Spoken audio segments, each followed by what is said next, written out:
Hello everyone, this is the Paint Palette. Today I'm going to be reacting to a video. Uh, uh, and this kind of video is one that I've almost, it's the kind that I would almost never react to on this channel because it's mostly focused on stuff in the object show community. But this caught my eye because it comes from a channel that claims to be, well, the guy who runs the channel claims to be Christian. But I believe that I believe that that's either a lie or a very hollow statement.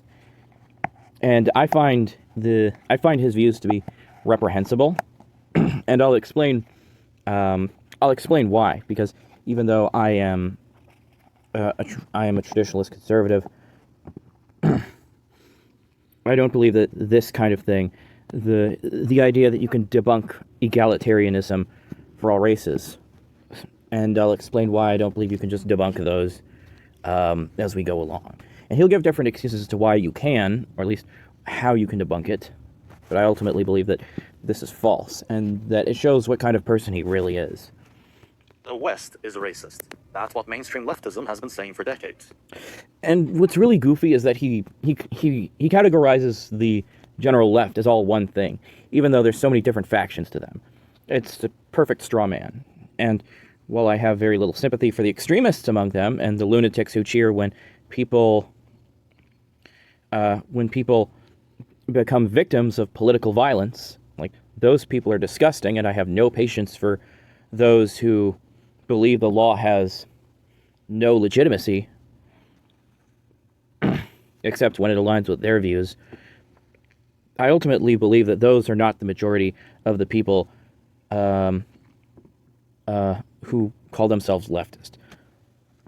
They ultimately want to reform society in some way. They want change. And how extreme they are determines what they want to change.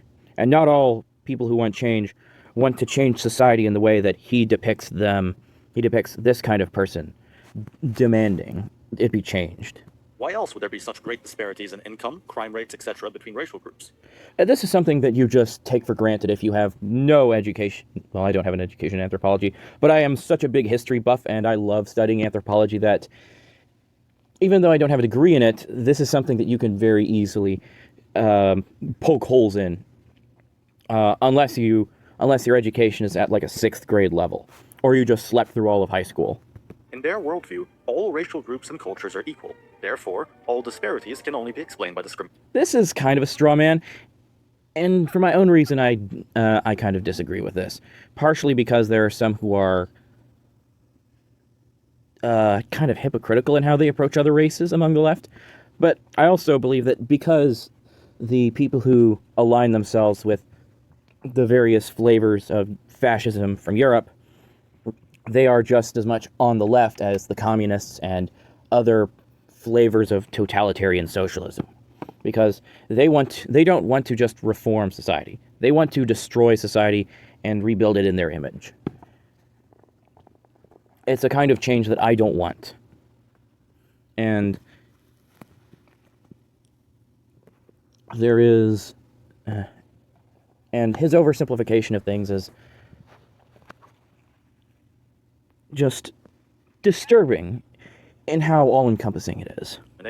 And for just as long, the mainstream right has been counter-arguing that... And of course, here's a straw man for the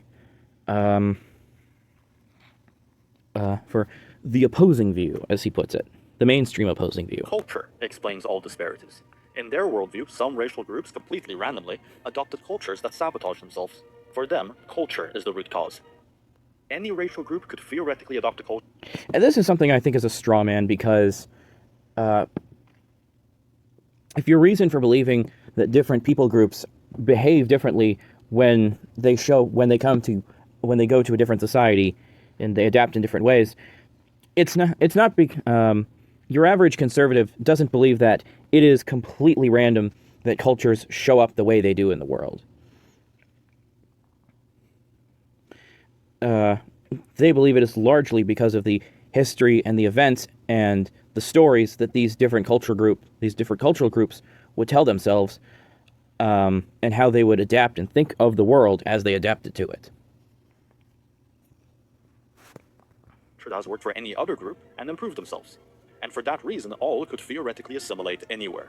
Both of these worldviews are nonsensical. Obviously, discrimination isn't the only factor, and culture clearly matters. But just as obvious, a people's culture is not random. It's the... And yeah, he tries to monopolize the idea that culture is not random for himself, because he needs the straw man of most traditionalist conservatives to just be that dumb. Product of the people who create and sustain it. And isn't there a more obvious root cause to consider? That perhaps different groups are innately different and thus have different outcomes, even in the absence of outside forces? When studying group disparities, why don't we examine the groups themselves? The way he uses a cartoon to depict it is honestly just so silly. I don't know if it makes his messaging more insidious or less insidious. Because I just imagine this thing being played alongside one of those really old cartoons from, like cartoons for really young kids, and then suddenly, the channel is hijacked, and then this episode plays. It's just like, let's talk about race realism. Some kid's just gonna go, like, Mom, the TV's talking about race realism. What's race realism?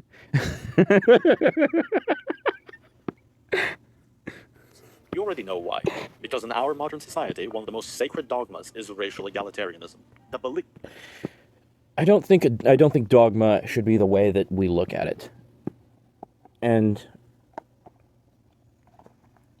the original goal of the people who wanted egalitarianism between the different races in the United States was legal egalitarianism. And to some degree, they believed that would lead to economic equality.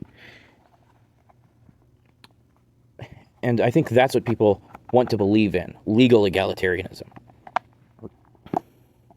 The idea that racial egalitarianism is just this myth that is completely false, that people just worship, is, if not a lie, a very ugly misrepresentation of what people want to think of the world as. If that all racial groups are fundamentally the same, which is precisely why in this... And of course, he's doing this. He conflates race with culture, which is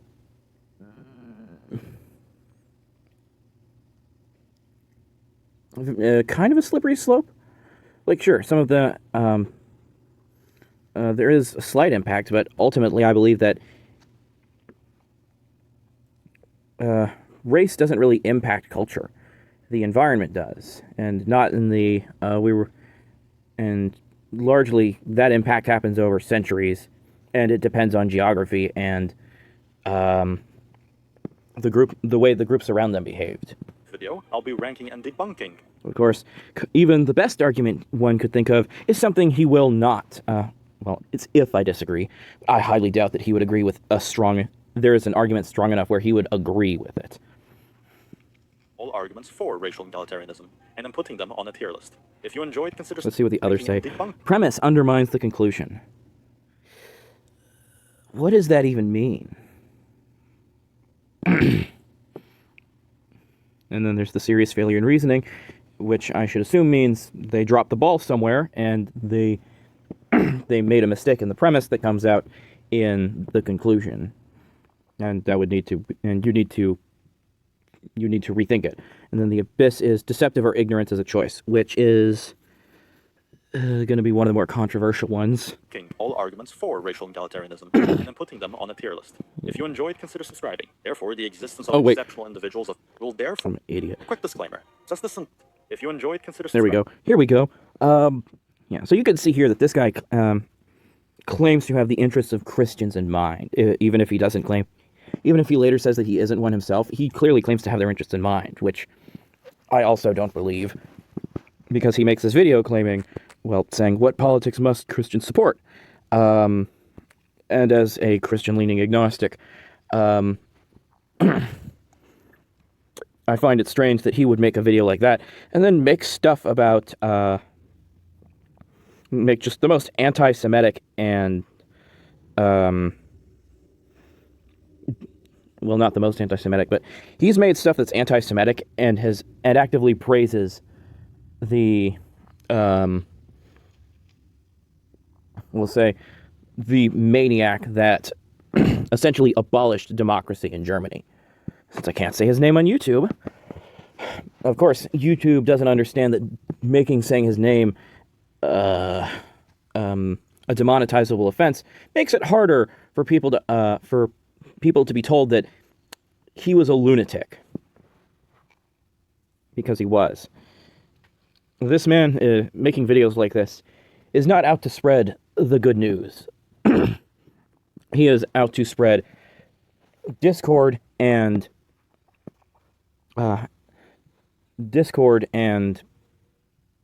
madness, all in the name of making money, because that's what I believe the purpose of his channel is.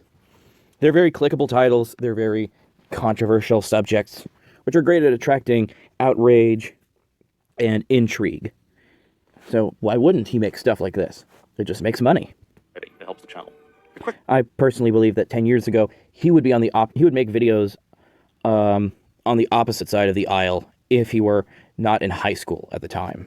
Disclaimer. Since this entire debate exists because of the collective disparities between entire groups, we'll therefore be dealing with collective group averages. Therefore, the existence of exceptional individuals of any group isn't...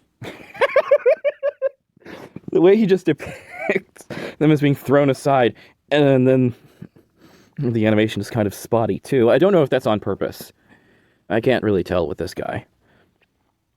But the fact that that you can have exceptional people from any group should be enough to debunk this. Well, at least to debunk the argument that races are different enough that they should not be treated equally. Relevant, as they are precisely that, exceptions. If you're the kind of person who accuses other groups collectively when it suits you, but then accuse others of racism if they don't treat members of the group as individuals, you can click off. Intelligence is not genetically linked. If you're this kind of person that I don't like, or you're an annoying thing that will be mentioned that I have no real response to, I will throw you into the sky. This obviously false statement is a necessary act of mental gymnastics for the purely socioeconomic factors crowd. Because intelligence is heritable, as shown from twin and adoption studies, it's completely I'm going to get a full read on this. Oh yeah, he uses the dog breeds argument. Because intelligence is heritable, as shown from twin and adoption studies, it's completely within reason to say that certain groups have selected for it more than others. In fact, if you agree with evolution, then you must concede this. What's funny is that I used to be a young Earth creationist, and so I don't subscribe nearly as strongly to I don't take the race and IQ crowd quite as seriously as they would like me to, simply because, while there may be a connection, what ultimately matters is epigenetics. Because all people technically have the capacity to be really intelligent. How high the ceiling on that is hard to say, and maybe it depends on who your parents are. But ultimately, epigenetics, I believe, dictates that what causes your intelligence is what genes are activated and what genes are turned off by your environment. And this would depend on how you were raised when you're really young. And there's also the fact that your parents have to raise you to pursue and to seek knowledge and learning. Most people, when they're struggling to survive the way they are in extremely hostile and chaotic environments, aren't really looking to be the next Aristotle. And so while it may be genetic, it's practically the influence of genetics is almost nothing compared to the environment. Yeah, I don't care. Go away, Twitter. How else would humans have evolved intelligence? Some dog breeds are obviously smarter than others. Also, and he completely just glosses over the transracial adoption study. I don't really know what that actually said. Like, of course, he puts what it says here. It's like, sure, they were...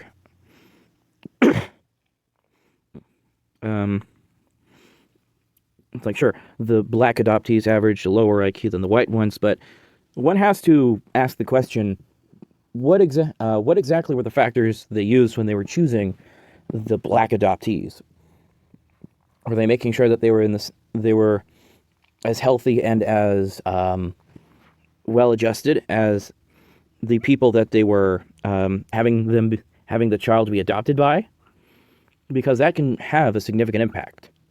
If someone is an alcoholic and their two twins are used in this kind of adoption study, then that's not really fair. And that's something this guy kind of leaves out and glosses over. It's not to say, of course, that the study did not happen or that the results are made up by him. It's just that he glosses over it very quickly, and I want to know more. Dog breeds. The Border Collie and Chihuahua are both the same species, yet And then he moves on to the dog breed argument, which runs into its own problem. Mainly inbreeding. Lots and lots of inbreeding. differ greatly in intellect and trainability. Should we expect that a Chihuahua would do as well as a Border Collie? Is it purely socioeconomic factors and anti-Chihuahua racism that makes them a minority in working dog roles? NPC tier. Yeah. So I'll expand more on the inbreeding thing. Dog breeds really exist because just they are so inbred. It is so inbred that the only humans that really compete are like a few members of the Habsburg family and the ancient Egyptian pharaohs. And the Ptolemies are probably the best example of this. They weren't Coptic Egyptian, but they certainly married each other like Egyptians. And it should gross you out just as much. And it's not a fair comparison because most humans don't inbreed nearly that much. Comparing humans to dog breeds, well, human groups to dog breeds is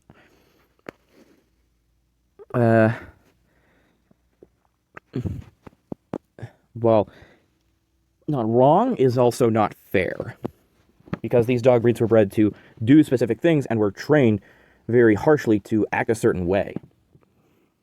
You can, I'm not sure if you could train a Border Collie to do, well, a Chihuahua to do the stuff a Border Collie does. But since both are still the same species, I have to imagine it wouldn't be impossible. Humans are genetically 99.9% identical. You share half of your genes with a banana. 90% of your DNA sequence is shared with your cat. Quantitative. Well, yes, biologically, humans are mammals, and since cats are also mammals, we basically share almost everything we need in order for the biological machine to function as mammals function. The only real differences are, well, the appearance and what we do. And my belief is that the real difference between humans and any animals is the soul. Similarities between genetic content does not equal qualitative differences. That 0.1% matters. Did you know that gray wolves are 99.9% identical to domestic? I think he made I don't know if it's a spelling mistake, but I think it's a mistake. Gray wolves should be two separate words, not just one word. But that's a very small mistake. Dogs. In fact, they only diverged from each other about 20 to 30,000 years ago, which is significantly shorter than the divergence between some human groups. The thing is, basically all humans have been trying to socialize each other into being some flavor of civilized. Well, it took us inbreeding dogs into being friendly and civil with us. And of course, there was a carrot and stick aspect to that too. And while there was also that for humans, ultimately, if you gave someone in the Bronze Age the choice, they would prefer to settle down near a river and farm food that they could have much more of than to constantly run around and hunt stuff. At least, I think most humans during the Bronze Age would prefer that. There's a lot of environmental and geographic factors that would influence that. But obviously, that doesn't mean it's okay to bring a gray wolf to the dog park. If gray wolves, on average, end up being more aggressive than dogs, solely blaming it on Just imagine it. factors like dog trait disparities seems a little silly. Because remember, aggression, impulse control, personality traits are all also genetically linked. NPC tier. There is more intragroup variance than intergroup. This claim says that the genetic difference between one randomly selected person in the village and another randomly selected person in the same village is greater than... This is essentially the... there are exceptions to the same thing as the there are exceptional people in both groups argument. Well, not quite the same, but it's similar in character. genetic difference between the average person of one race and the average person of another. The problem is that there are so many people on the planet that that's not fair. Humans aren't like apples. You can't just pick one and say, you're the average, and so you must be the representative of this specific group. Or make a mathematical average, which you use as a representation, simply because that's not how humans work. That's how ants work.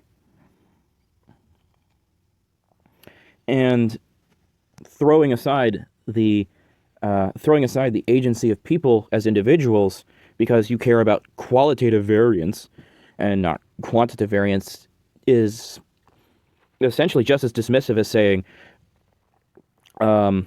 just saying, we don't really care that you can have smart members of this unwanted group. And this is ultimately why I say that I don't believe this guy is cares anything about Christianity, because well, what kind of person who claims to be Christian actually says these kinds of things? Well, I'm sure there are a lot of people who claim to be, but if they put their money where their mouth was, I'd ultimately believe that they would find this kind of person reprehensible, because no matter what someone looks like or where they're from, they should be trying to make a positive impact on their life instead of just deciding, well, they're from over there, so they can't be helped. Forget about spreading the message there, which I think is stupid. Therefore, race is inconsequential. The premise is true, but there's a flaw in this logic. Not all genes are made equal. Oh, yes. Most random genetic variance between people doesn't matter. But some specific genes matter so much that practically the entire group adapted to have... And this is him trying to cover himself, because he believes that the genes that decide how intelligent you are and how and what your heritage is are so connected that if you change to one, you would get a different result with the other, which I believe is complete garbage. It's like, my hair color can change, but I'll still stutter just as much as I would if my hair was still black. Those genes, and are often defined by it. For example, the Duffy negative mutation, which is found in 95 to 100% of West and Central Africans, makes them immune to malaria. But 0% of those without African blood have it, or the Tibetans EPAS-1, which allows them to survive in high altitudes where oxygen is reduced by about 40%. And this is largely because of either epigenetics or environmental factors. Like, yeah, you're going to need those genes if you're going to want to survive for very long in Africa or in the mountains of the Himalayas, which, by comparison, make anything you'll find in Europe or Africa look like speed bumps. It's like, no wonder the people of Europe and Africa don't have the genes for breathing at high altitudes. They didn't need them. That's something they would have to directly adapt to, and it'd take them months to acclimate. But they could still acclimate, which I think debunks this argument. Which occurs for them about... Well, it disproves his attempt to debunk this argument. 90% of the time, but 0% for Africans and Europeans. Or the ABCC11 gene that makes 80 to 95% of East Asians have no sweat odor. But again, practically non-existent elsewhere. That is a weird example. When it comes to traits that are influenced by multiple genes. We haven't fully isolated the genes that are responsible for intelligence or personality, yet we do know both are genetically linked. And I think we can both agree that... Yeah, those two are genetically linked, because you kind of have to aggressively care about learning if you want to learn lots and lots of stuff. Caused by similarities in intellect and character is vastly more important to survival than odorless sweat. Flot here. Race is a social construct. Nowadays, the idea that it's a social construct is stupid. I believe it's stupid, but I believe that for my own reasons. And largely just because it is present as a biological reality, but it is such a small biological reality when compared to everything else that we should still be treating each other all equally under the law. And the only way to get a society to improve and drag itself upward is for everyone within it to be treated equally and equally as harshly by the same laws. Whenever a leftist says X is a social construct, you should just interpret that as code for, I have no counter to this observable aspect of reality. It's not an argument, it's just wordplay. What does social construct even mean anymore? Anything that humans have a socialized concept for? By that logic, everything is a social construct. The sun, the earth, molecules, everything has a socialized concept, as proven by the fact that I can name them and you know what I'm talking about. The fact that we have a social construct surrounding any aspect of reality does not mean that aspect of reality is made up. In fact, I mean, it's not made up, but it does not debunk the idea of racial egalitarianism in and of itself. All humans are still the same species, and it not being a social construct does not change that. we build social constructs around real things out of necessity. This tier. IQ tests are unreliable. For many decades, race egalitarians have had to deal with the world IQ map, which This is, well, it's not. This is the unreliable argument. Oops. race egalitarians have had to deal with the world IQ map, which showed interesting I'm gonna have to let this one play out before I explain why I think that this one is particularly bad. patterns between IQ score and identity. Their only rebuttal has been either that IQ is not meaningfully influenced by genetics, which is demonstrably false, and that IQ has issues. I don't contest the latter, demonstrably false, and or an identity. Their only rebuttal has been either that IQ is not meaningfully influenced by Well, that's a straw man, but it has almost no correlation in comparison to environmental and social factors. genetics, which is demonstrably false, and that IQ has issues. This is that's kind of weird for him to say people use against it. I've got to wonder why he would use it. Don't contest the latter, but it's the best we've got. IQ is the I don't think it is the best we've got. And I would argue that the reason that the countries are different colors on the map, why a lot of the countries in Africa have lower IQs, is not because they are naturally less human than anywhere else. It is because these countries are still struggling to overcome these horrible borders that they were left with, which makes societies within them very hard to pull together under one common social construct. And if you look at it from a Hobbesian perspective, you ultimately need a functional state to hold everyone together under the same set of laws and the same social construct before you can get people educated, economically developed, and so forth. Africa is still struggling to develop fully functional states because of massive amounts of terrorism, infighting, some of which is sponsored by Russia and to some degree other countries. And if you'll notice, this problem is probably noticeable the worst in Ethiopia and the Congo. The Congo has been in a constant state of what Hobbes would call the state of war, or the state of all against all. Is it any wonder that no one is really interested in raising their IQ? They have to survive first. And of course, Ethiopia has a serious terrorism problem. And then, of course, there are the former French colonies, which France has made worse. Largely because instead of trying to help these countries solidify into proper states, they just kind of keep them there and allow them to be moderately dysfunctional in return for their free uranium. And then there's Zimbabwe and Somalia, which both have their own problems relating to collapsed dictatorships. And the rest of these, like I said, are just are countries that are still developing. demonstrably false, and that IQ got. Oops. IQ is the bitch. Some then argue that IQ in reality should be used as a predictor of success in Western society, rather than intelligence. Fine then. If IQ is a reliable metric for success in Western society, then naturally those with low IQ will not do well in Western society. And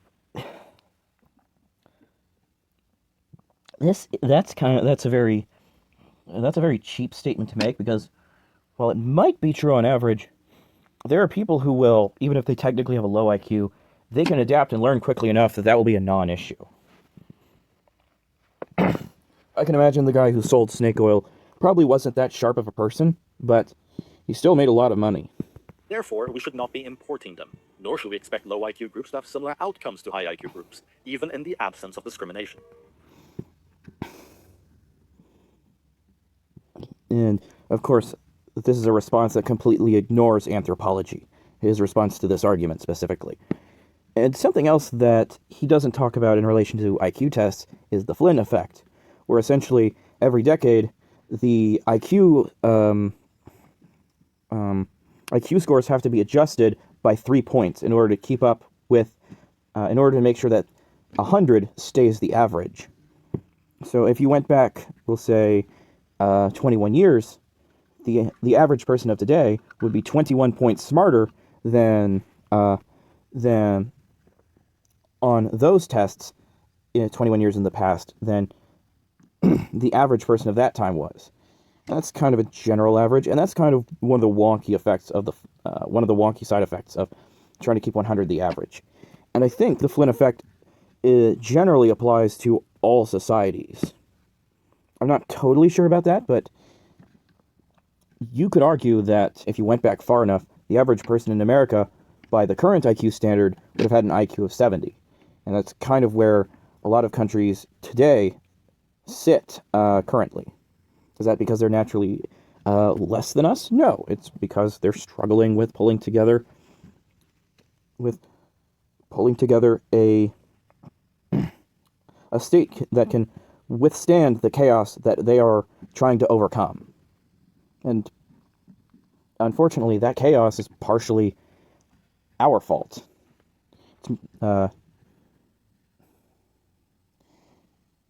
Simply because we handled the region so irresponsibly. This man talks about how one group is less than the other, and yet he doesn't realize that that would imply one has a responsibility to treat the other. One has a responsibility to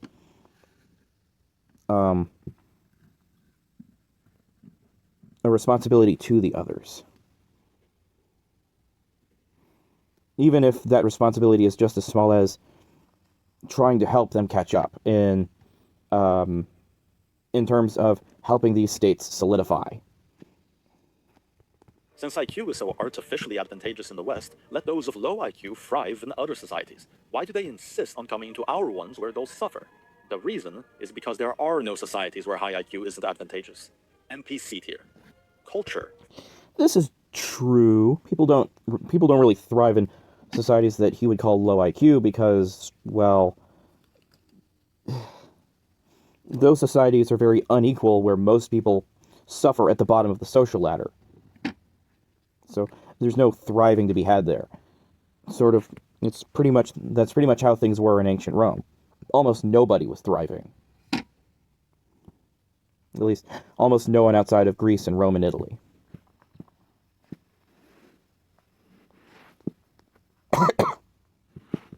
Fully explains disparities.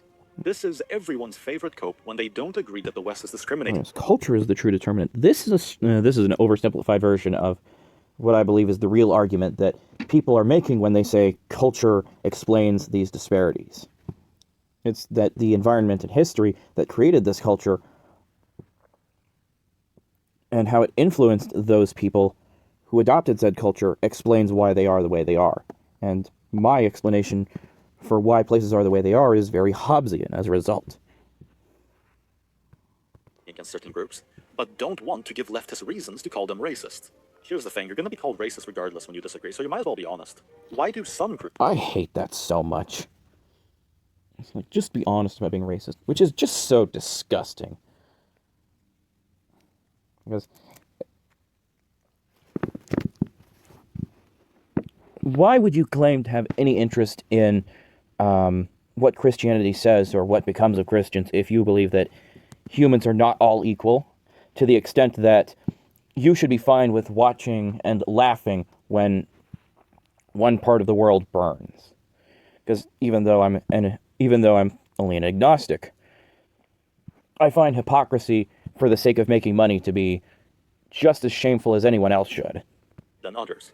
Both genes and culture obviously have an effect on each other. Genetics influence what culture... And it's also kind of a bait and switch when he says culture is a byproduct of the people and is therefore genetically linked. That is... I don't know what exactly the term for that kind of bait and switch argument is, but I know for a fact that is flawed. That is a false jump that he's making. At least, it's mostly false. And mostly false is enough to say that his attempt to debunk it is horse poop. Than others. Both genes and culture obviously have an effect on each other. Genetics influence what culture you're most innately compatible with, and culture works as a form of selection.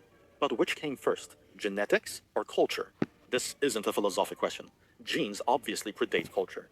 Culture... Yeah, but they predate it so far back that when they influenced culture, well, people started forming cultures at almost the same time humans started being humans. It's got to have been around for quite a while. And it being around that long essentially means that genes have, at the very best, uh,